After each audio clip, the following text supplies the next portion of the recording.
말씀들이 있다고 저는 믿습니다. 성령님께서 역사하신다고 믿습니다. 우리 함께 6장 15절 읽겠습니다. 자, 다 찾으셨으면 읽겠습니다. 시작. 이는 그리스도 예수님 안에는 할례나 무할례나 아무 효력이 없고 오직 새로운 피조물만 효력이 있기 때문이라. 아멘. 이제 우리 2장에 보시게 되면 아까 우리 10절까지 오전에는 봤습니다. 이제 11절부터 이제 시작해서 또 살펴보는데요. 우리 그 거짓 형제들이 일으킨 소란이 예루살렘 회의에서 해결되었습니다. 자, 그 예루살렘에서 있었던 회의는 싹을 튀어가던 그 다른 복음, 거짓 복음, 그 왜곡된 복음을 예루살렘 거기에서 확실히 뽑아내는 성과를 가져옵니다. 자, 새로운 피조물만 효력이 있다는 것을 증명하는 그런 회의였습니다. 거짓 형제들의 이러한 주장이 일축되었기 때문입니다. 우리 사도행전 15장이 바로 그 예루살렘에서 있었던 회의 장면을 자세하게 그려주는데요.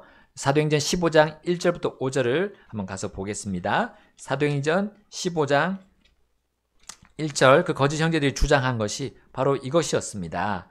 물론 갈라디아서에서도 잠깐 소개가 됐지만 같은 내용인데요. 더 자세하게 그 현장의 분위기를 우리가 알 수가 있겠습니다. 자, 1절 제가 먼저 읽고 5절을 같이 읽겠습니다. 15장 1절. 또 유대에서 내려온 어떤 사람들이 형제들을 가르치며 이르되 너희가 모세의 관례대로 할례를 받지 아니하면 너희가 구원을 받지 못하리라 하더라. 자, 이 할례를 통한 구원, 바로 행위 구원을 말하는 거죠. 자, 5절 함께 읽겠습니다. 시작. 그러나 바리새인들의 분파에 속한 어떤 믿는 자들이 일어나 이르되 그들에게 할례를 행하고 모세의 율법을 지키라고 명령하는 것이 필요하다 하더라. 그렇죠.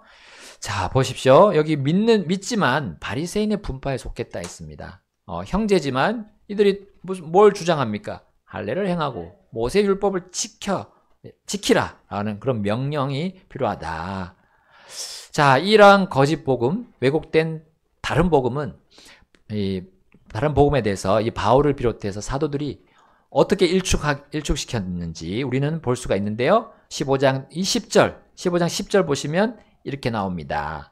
그런데 이제 너희가 어찌하여 하나님을 시험하여 우리 조상들이나 우리도 능히 매지 못한 멍에를 제자들의 목에 두려 하느냐. 11절에 오직 우리는 그들과 똑같이 주 예수 그리스도의 은혜를 통해 구원받는다는 것을 믿노라 하더라. 아멘. 여기 그들은 바로 이방인들입니다. 구원받은 이방인들. 그들과 똑같이 우리 유대인들도 주 예수 그리스도의 은혜로 구원받는다는 것을 믿는다라고 이 베드로가 그 한참 논쟁이 있던 그 회의장을 딱 정숙하게 만들었습니다. 자, 이 베드로는 구원은 유대인이든 이방인이든 똑같이 적용된다고 이렇게 선포했죠. 이것이 또 자신의 믿음임을 선포했던 겁니다. 바울은 이 복음을 뒷받침하는 증거로 자신과 바나바가 겪은 그 효력 있고 강력한 하나님의 복음의 역사들을 이제 제시해 주는 장면이 그 뒤에 쭉 나옵니다. 12절에 아마 나온 것 같아요. 바로 그들이 복음을 선포했을 때 이방인들이 반응했다는 거죠. 그래서 새로운 피조물이 됐다는 것을 그들은 실화를 통해서 자신들이 겪은 그 경험들을 통해서 그들에게 제시했던 겁니다. 자, 이어서 마지막으로 그 예루살렘 교회의 목회자였던 야고보, 예수님의 동생인 그 야고보가 이 논란에 대한 마침표를 찍게 됩니다. 자, 14절 말씀 보게 되면요. 그는 아기 예수님을 예루살렘에서 만났던 그 노인 시므온이죠. 그 시므온에 대해서 언급합니다.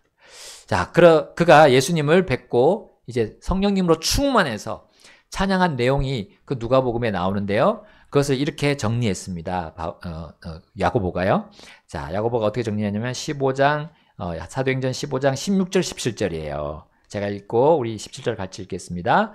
16절. 이후에 내가 돌아와 쓰러진 다윗의 장막을 다시 건축하고 또 내가 그것에 허물어진 것들을 다시 건축하며 내가 그것을 세우리니. 함께 읽겠습니다.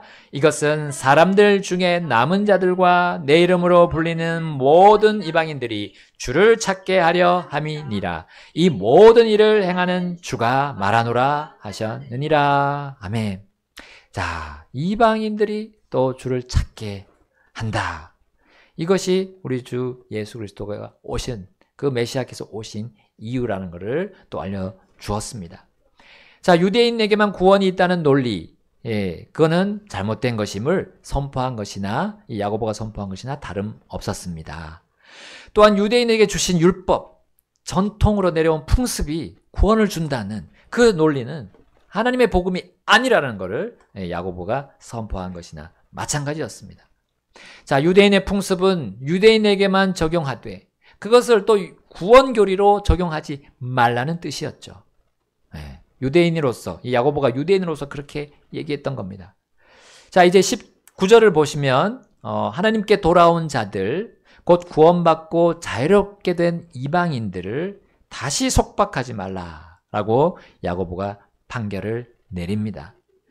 자, 새로운 피조물은 더 이상 과거에 얽매이지 않기 때문입니다. 유대인들에게 그런 제사법들 또 명절들이 주어졌지만 그것은 실체였습니까? 아니죠. 그림자였습니다. 실체이신 예수님을 보여주는 그림자일 뿐이에요. 그림자는 그들에게 아무런 도움이 되지 못합니다. 아무런 효력을 발휘하지 못하는 거죠. 그것은 구약시대 당시에도 유대인들을 구원해주지 못했던 겁니다. 그러나 유대인의 전통과 유대인의 종교는 그 그림자가 자신들을 구원한다고 믿는 것이나 다름없었던 거예요. 자, 이것이 바로 다른 복음이었습니다. 다른 복음은 이미 예수님께서 유대 땅에 태어나시기 훨씬 전에 또 존재했었던 거예요. 심지어 창세기 3장 15절 우리 원복음이라고 말하는 그 복음이 전달됐을 그때부터 사실 그런 것들이 있었던 겁니다. 다른 복음들이 여전히 같이 싹을 틔워왔던 겁니다. 그리고 열매를 내었던 겁니다.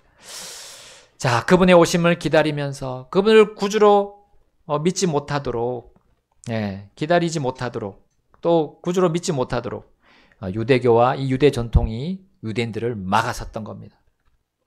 자, 이것이 왜 믿은 유대인으로부터 믿은 이방인까지 이 잘못된 교리가, 다른 복음이 그들을 속박하느냐라고 선포한 베드로, 또 바울, 야고보였던 겁니다. 이 사도들이었던 거예요.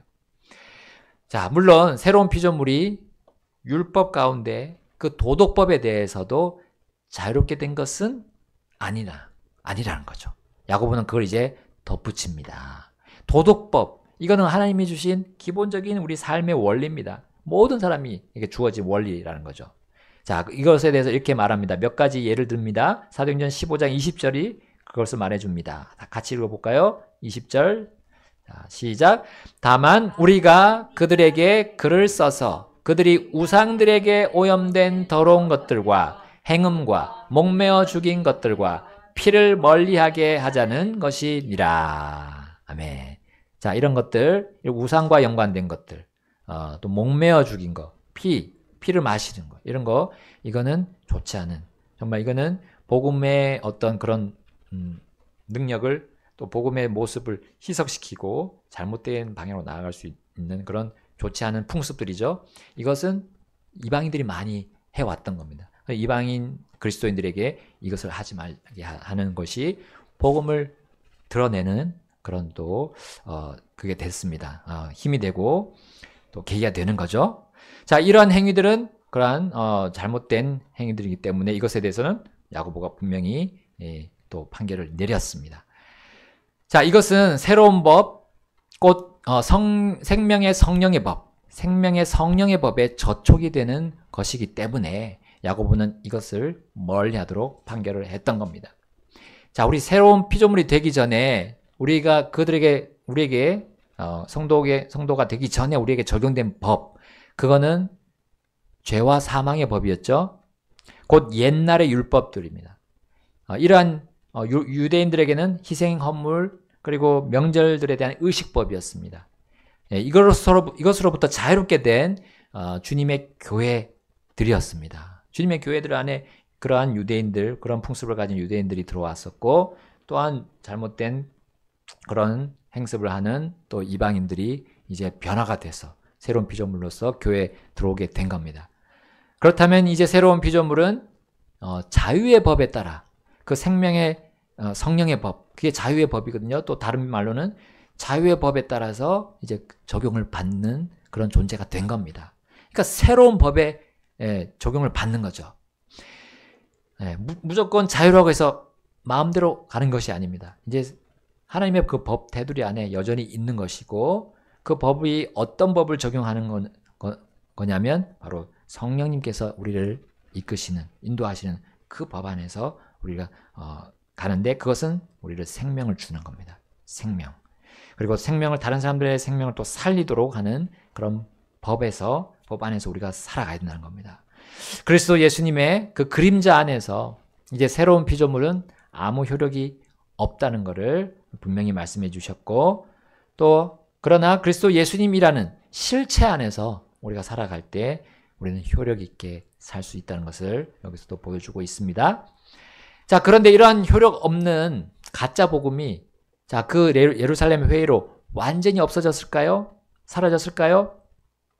아니었습니다. 우리가 갈라디아서를 보는 이유가 바로 그 복음이 소아시아에 있는 그 갈라디아에 있는 교회들에게 들어갔기 때문입니다. 그 잘못된 거짓 복음이 들어가서 그 교회 안에 거짓 형제들을 낳게 된 그 사실이 바로 우리 갈라디아서를 통해서 볼 수 있습니다. 그래서 이 다른 복음이 그 갈라디아에 있는 교회들에게 퍼져나가고 있었던 거예요.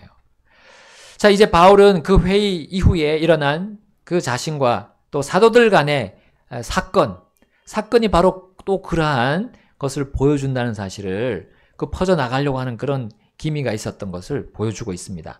왜냐하면 이 참복음 안에서 살고 그것을 전하면서 선포하는 이 새로운 피조물도 순식간에 거짓 복음의 유혹을 참지 못할 수 있었기 때문이에요. 그들이 사람의 눈치를 살피고 또 행동이 일관되지 않게 될 수 있었기 때문입니다. 새로운 피조물로서. 자, 이것은 복음을 믿고 가르치지만 또 따르지만 실제 삶에 나가서 다른 사람들과의 또 만났을 때 그 사람들에게 이끌리는 것을 의미합니다. 그래서 그 사람들에게 내가 교회 다니는 어떤 성도로서의 그 모습이 안 나오고 그냥 세상 사람들과 같이 똑같이 생각하고 말하고 하게 된다는 거죠. 그러니까 일관되지 않는, 교회 안에서와 바깥 세상에서, 또 믿는 가정에서와 또 바깥 세상에서 일치하지 않는 모습들이 나올 때 그것은 우리가 복음을 희석시키거나 다른 복음을 우리 스스로가 향할 수 있는 여지가 됩니다. 이것에 대해서 경고하는 그런 장면이 오늘 보여지게 되는데, 그게 사도들 안에서 있었다는 겁니다. 지도자급에 있는 사람들 안에서. 자, 이것이 바울과 베드로가 세 번째 만나는 장면에서 우리가 확인할 수 있는데, 다시 우리 갈라디아서 2장 11절부터 14절까지 보도록 하겠습니다. 먼저 갈라디아서 2장 11절부터 14절입니다. 제가 먼저 읽겠습니다. 11절입니다. 그러나 베드로가 안디옥에 이르렀을 때에 그가 책망받아야 했으므로, 그는 베드로입니다. 책망받아야 했으므로 내가 대면하여 그를 반박하였노라. 이는 야고보에게서 어떤 사람들이 오기 전에 그가 이방인들과 함께 먹다가 그들이 왔을 때에 할례자들에 속한 그들을 두려워하여 그가 뒤로 물러가 자기를 분리하였기 때문이라. 이에 다른 유대인들도 그와 함께 위선을 행하고 심지어 바나바도 그들의 위선에 끌려가느니라. 함께 14절 읽겠습니다.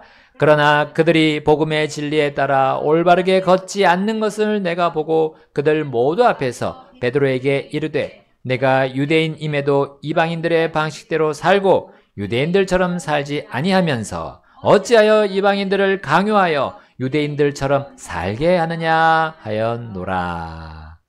자, 어떤 뜻인지 아시겠어요? 자, 자, 이때는 아마도 때가 어느 때냐면 예루살렘 회의 이후였던 것 같습니다. 바울이 이제 다시 선교 여행을 떠날 준비를 하고 있을 때로 보입니다. 바울을 파송한 그 교회가 어느 교회였죠? 바로 여기 나오는 안디옥 교회입니다. 예, 안디옥 교회. 안디옥 교회에서 처음에 바나바와 바울을 파송했죠. 자, 이제 그리고 파송한 교회이기 때문에 이제는 두 번째 준비를 하고 있었습니다. 두 번째 선교여행. 자, 그리고 거기에 베드로가 안디옥 교회에 찾아오게 된 겁니다. 그리고 거기서 이제 이방인들하고 베드로가 같이 섞여 있다가 이제 안디옥 교회를 구성하고 있던 회원들이 이방인들이었고 이제 같이 그 먹는 자리에 함께 있었던 거죠, 베드로가. 그런데 예루살렘 교회 목회자인 야고보가 이제 형제들을 보냈는데 이 유대인 형제들을 보냈던 거예요. 이제 할례 받은 자들이었죠.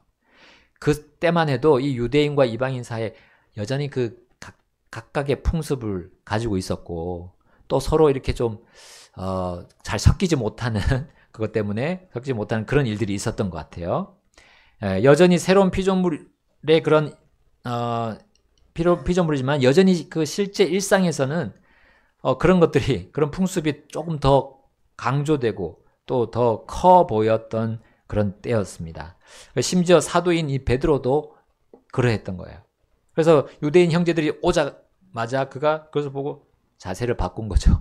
이방인들하고 같이 있다가 이방인들하고 분리하고 떨어져서 마치 같이 안 하는 사람처럼 하면서 유대인 그 형제들에게 붙어서 이렇게 했던 거죠. 이 유대인 형제들을 의식했습니다.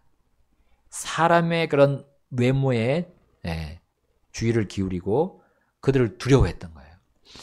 이것은 복음의 진리에 따라서 사는 것이 아니다 라고 바울이 그 순간 그대로 그때 바로 지적을 했던 거예요. 이것은 위선이다라고 말했어요. 자, 이런 위선에 바울과 함께 또 동역했던 저기 이방 나라에 갔다 와서 그 모든 걸 경험하고 온 사람 이 바나바도 거기에 함께 했다는 거예요. 바울은 이러한 모습들을 보고 참 사람이 보기에는 선배잖아요. 한참 선배인 베드로인데 베드로를 향해서 호되게 꾸짖은 겁니다. 우리가 복음을 받았으면 복음대로 살아야 되는 거 아니냐는 거죠. 그러면서 여기서 말했죠. 내가 유대인임에도 이방인들의 방식대로 살고 유대인처럼 살지 아니하면서 여기 지금 안디옥에서 지금 하고 있던 거가 이것입니다. 유대인처럼 살지 아니하면서 또 어찌하여 이방인들을 강요하여 유대인처럼 살게 하느냐 하는 거예요. 근데 베드로가 어떻게 이방인들에게 강요했습니까? 말로 했습니까? 그의 행동으로 강요한 거예요. 그가 삶의 그 모습으로 그대로 다른 사람들에게 그렇게 강요하는 것처럼 보여졌던 거예요. 그래서 우리가 가르치는 말보다 가르치는 자의 행동이 우리 학생들에게, 우리 자녀들에게 강력하게 작용한다는 것을 우리 여기서 볼 수 있습니다. 강요한다고 했잖아요. 강요. 말로 하는 게 아니라 우리의 삶이 더 강하게 사람들에게 와닿는 겁니다. 새로운 피조물은 그래서 새로운 피조물답게 살아야 한다라고 지금 바울이 말하는 거나 다름없습니다. 그래야 효력 있고 강력한 하나님의 역사가 우리를 통해서, 이 성도를 통해서 나타난다는 거예요. 사람 눈치 살피면서 사람을 두려워하면 우리 하나님의 복음이 이렇게 수그러들고 드러나지 않게 됩니다. 예수님이 낮아지고 다른 것들이 사람들이 더 높여지게 되는 거죠. 자, 하나님의 말씀만이 우리의 모든 새로운 피조물의 삶 안에서 이 영역 안에서 이루어지도록 우리는 그래서 나 자신을 온전히 하나님께 헌신해야 됩니다. 드려져야 됩니다. 그렇지 않으면 복음이 나로 인해서 퇴색될 수 있습니다. 내가 복음의 빛을 오히려 가려버릴 수 있는 그런 어처구니 없는 일이 일어날 수도 있어요. 여러분, 새로운 피조물은 복음 그 자체이신 그리스도 예수님 안에서 효력이 있습니다. 구원받은 이후에도 마찬가지입니다. 구원받았을 때 그 믿음과 구원받은 이후에 그 믿음은 다 예수 그리스도의 믿음입니다. 결코 다르지 않는 믿음입니다. 변하지 않습니다. 사람의 모습이나 그 사람의 행위에 주목하지 않으셨던 분이 누굽니까? 예수님이시기 때문에. 예수님이 이 땅에서 그러한 삶을 사셨습니다. 그분은 율법의 행위로 의로움을 보여주신 것이 아닙니다. 죄인이 의롭다함을 받은 그 과거처럼 죄인이 이제 의인으로 하나님께서 의롭다 해주신 그 현재 여전히 그 성도는 행위로 의롭게 될 수 없어요. 예수님께서 율법의 행위로 살지 않으셨음을 전하는 것이 바로 예루살렘 교회의 그 회의의 핵심이기도 했습니다. 그리고 갈라디아 교회에게도 그렇게 바울이 율법의 행위로 우리가 살 필요가 없다. 예수님께서 어떻게 삶을 사셨냐. 복음이신 그 자체이신 그분이 어떻게 사셨냐를 우리는 똑똑히 기억하고 그대로 따라가면 된다는 거죠. 자, 갈라디아서 2장 15절 16절 이렇게 말하고 있습니다. 바울, 우리는 본래 유대인들이요 이방인들에 속한 죄인들이 아니로되 사람이 율법의 행위들로 의롭게 되는 것이 아니요 다만 예수 그리스도의 믿음으로 되는 것임을 알므로 우리도 예수 그리스도를 믿었나니 이것은 율법의 행위가 아니라 오직 그리스도의 믿음으로 우리가 의롭게 되고자 함이라. 이는 율법의 행위들로는 어떤 육체도 의롭게 될 수 없기 때문이라. 아멘. 오직 예수 그리스도의 믿음은 율법의 행위로 의롭게 되고자 하는 다른 복음을 거부하는 삶입니다. 그 믿음은 그냥 무형의 모습이 아니라 실제 새로운 피조물의 삶입니다. 여러분, 구원의 교리와 성도의 그 삶의 교리는 결코 다르지 않습니다.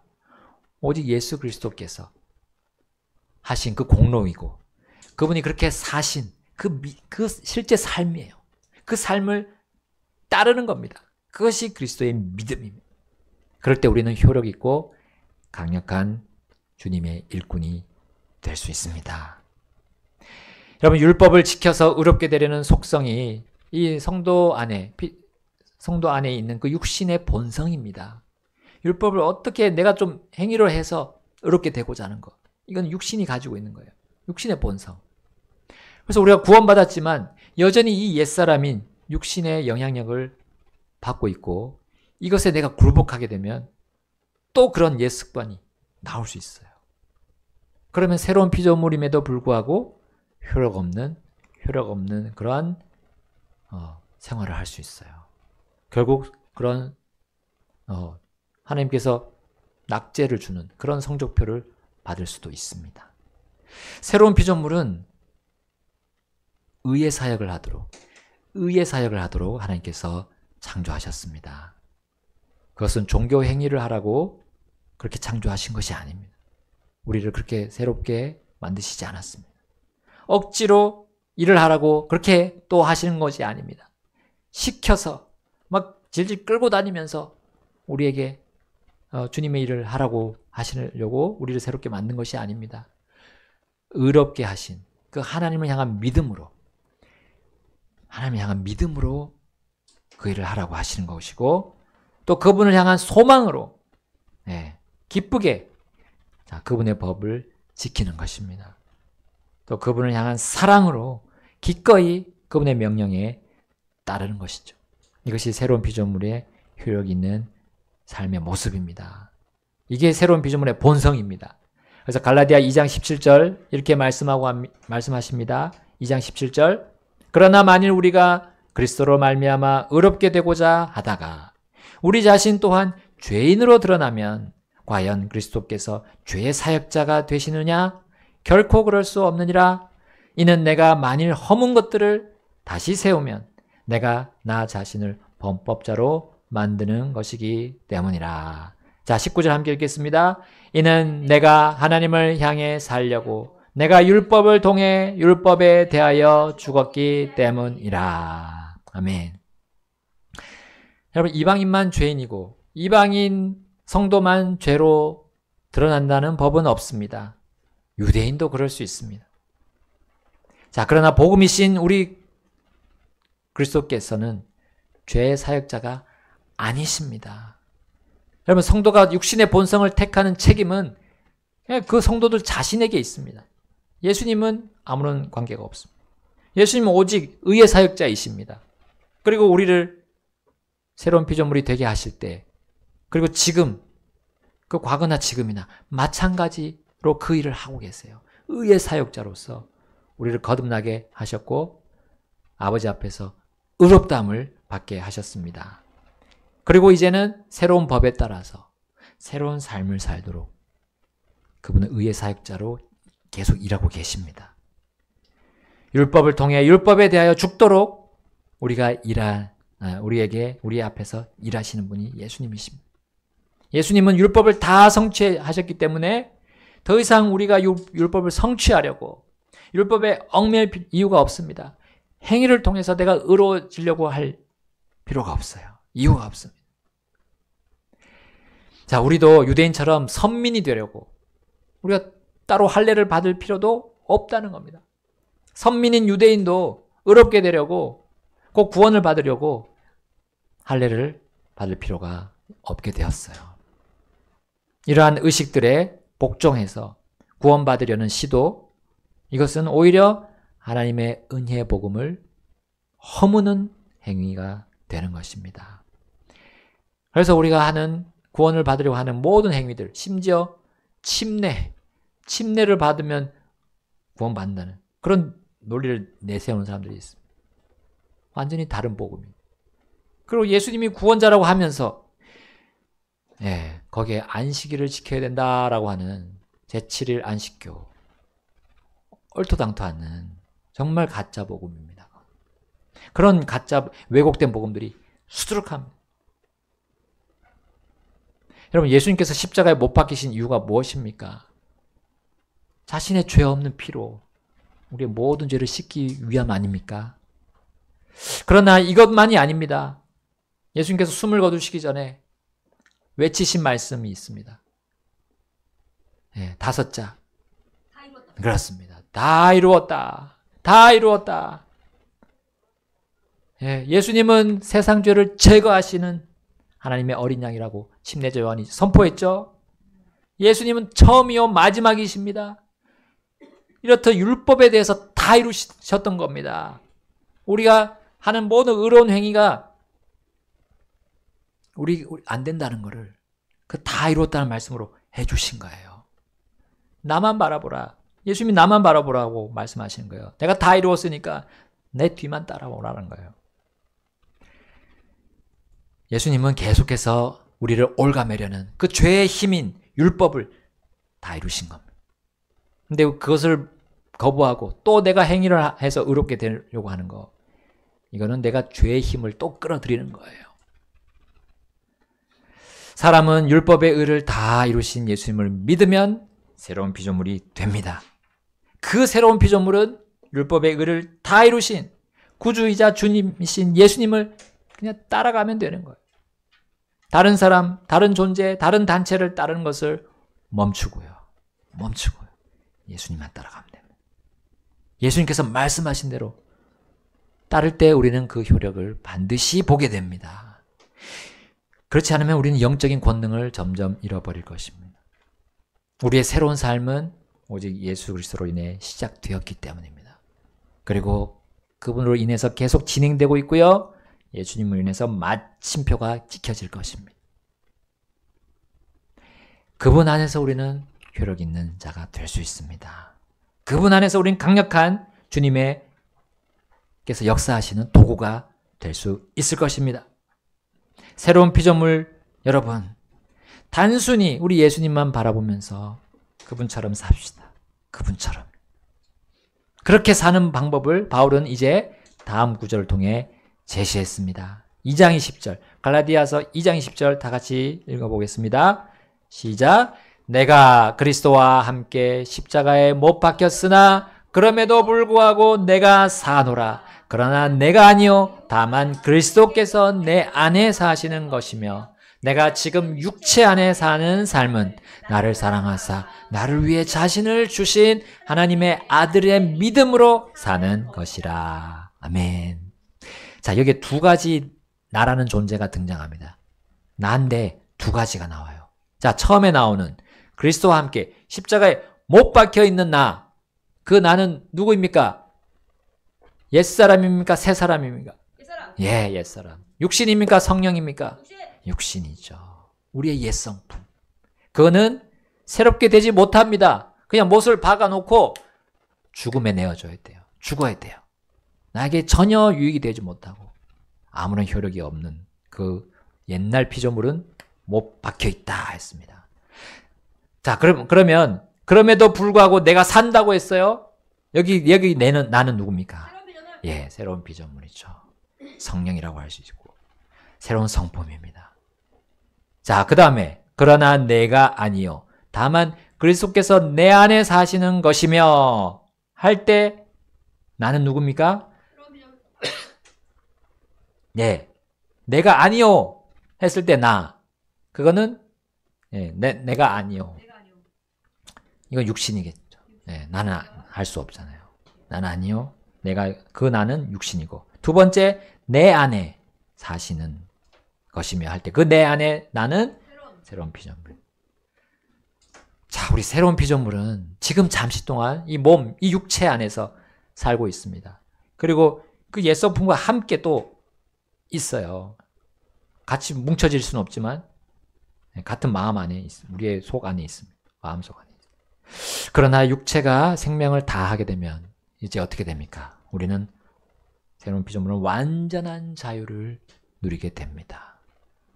네, 이 소망 안에서 지금 우리는 육신을 따라 걷는 그 악취 나는 그 고장이 나서 전혀 쓸모없는 그 옛날 피조물이 아니라 우리는 성령을 따라서 걷는 효력 있는 강력한 하나님의 역사를 함께하는 그 역사에 함께하는 새로운 피조물이어야 합니다.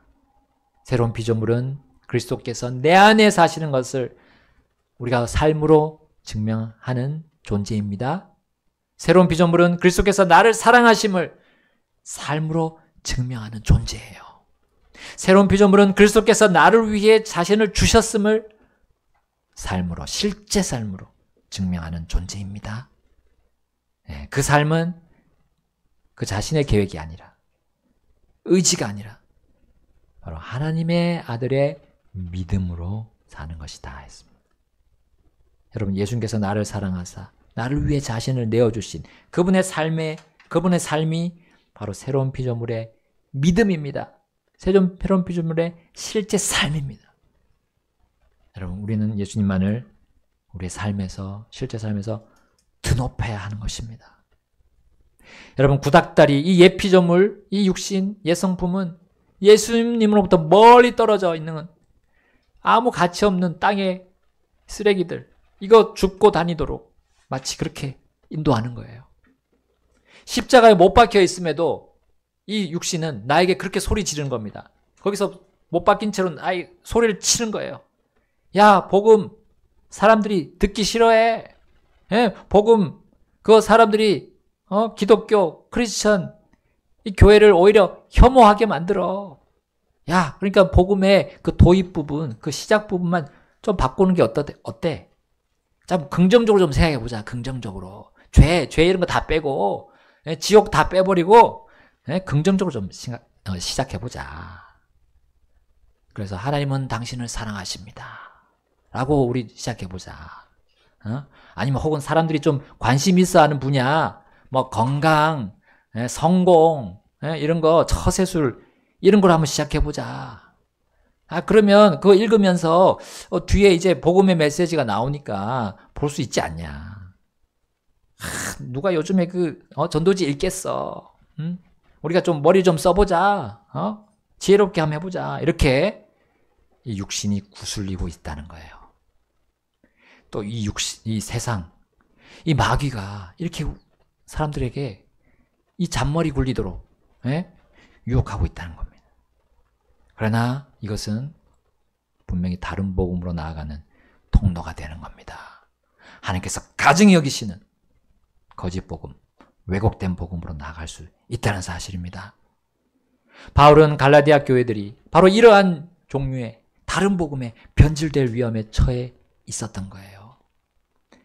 그러면서 그렇기 때문에 계속 바울은 강조했습니다. 21절 말씀, 21절 다 같이 읽고 마치겠습니다. 시작. 내가 하나님의 은혜를 헛되게 하지 아니하노니 이는 의가 만일 율법에 의해 온다면 그리스도께서 헛되이 죽으신 것이기 때문이라. 아멘. 여러분, 여기 하나님의 은혜를 헛되게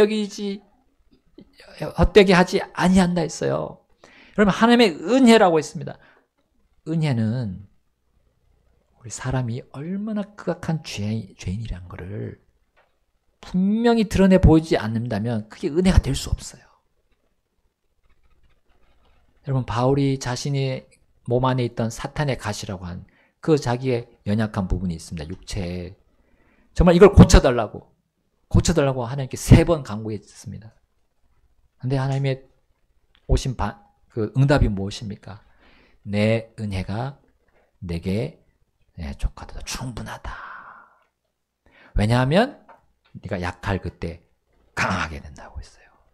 사람이 자신이 연약하고 정말 죽을 죄인이라는 걸 느끼면서 절감하지 않으면 예수님이 십자가에서 죽은 게 뭔 필요가 있습니까?